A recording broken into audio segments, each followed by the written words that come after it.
So, what is exactly happening in Pakistan? After a long unconstitutional delay of several months, the general elections were announced to be held on 8th of February.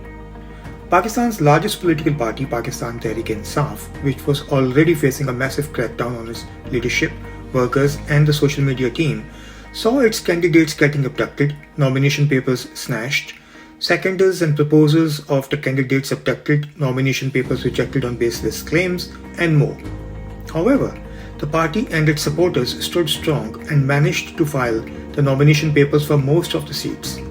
Seeing this, the mafia, which is in control of the government in Pakistan, took away the party's iconic election symbol, the cricket bat, which was absolutely vital, especially considering that at least 40% of the population is illiterate.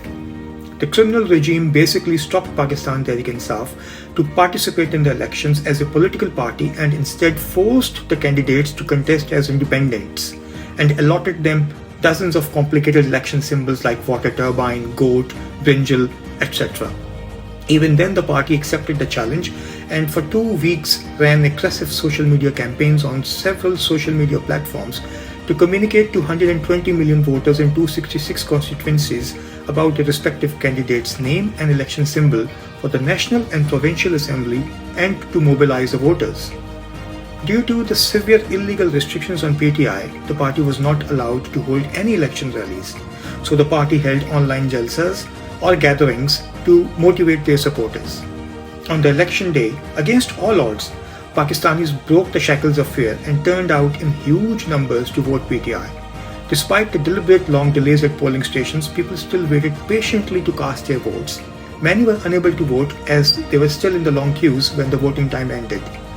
Once the voting finished, the manual vote count started and it became clear within a few hours that PTI is winning on over 120 seats out of 266 with massive leads. And as per that trend, it was obvious that many more seats will also be won by PTI.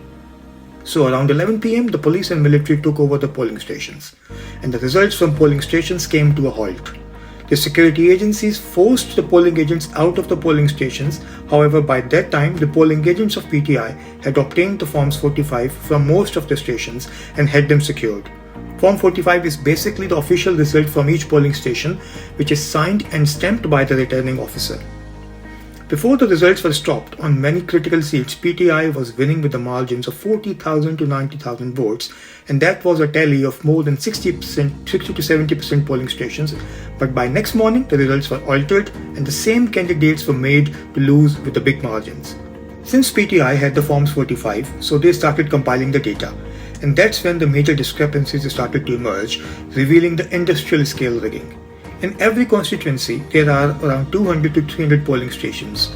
The results of those polling stations issued officially on Forms 45 were completely ignored and fabricated Form 47 were produced. Form 47 is basically the sum total of Form 45 of all polling stations. The fictitious numbers in Form 47 were changed so brazenly in a panic that in many of those forms, the numbers were not even matching with the total casted votes. Since then, PTI has filed almost 100 petitions, in fact more, in courts about the stolen seats, but sadly the courts are dragging their feet and delaying the petitions. The aim seems to be to zone in the new selected government and let the cases drag forever. This is a daylight robbery on the mandate of 240 million Pakistanis and a nuclear attack on democracy. This will not be accepted by the public. It will cause unrest. It will cause uncertainty in the markets, which in turn will negatively impact the economy as well. The overwhelming evidence of rigging is available on a specially created website, form45.com, for most of the rigged constituencies. Since Pakistanis have no hope of justice from the collapsed justice system in Pakistan, we are requesting international media and human rights organizations to help us highlight our case within the international community. Pakistanis are living under a martial law like never seen before.